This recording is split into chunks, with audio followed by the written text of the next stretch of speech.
किसान विद्या प्रसारक संस्था संचलित एसपीडीएम कला वाणिज्य विज्ञान महाविद्यालय शिरपूर व डॉ.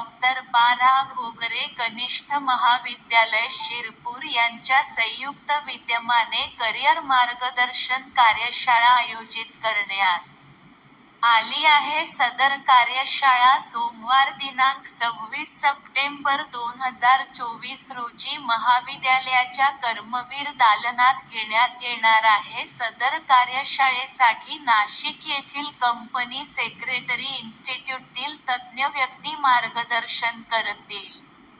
सदर कार्यशाळेचे उद्घाटन संस्थेचे विश्वस्त रोहितभाऊ रंधे व प्राचार्य एस. राजपूत करतील. तरी सदर कार्यशाळेचा लाभ सर्व विद्यार्थ्यांनी घ्यावा अशी विनंती समन्वयक प्राध्यापक डॉ. दिनेश भक्कड यांनी केली आहे.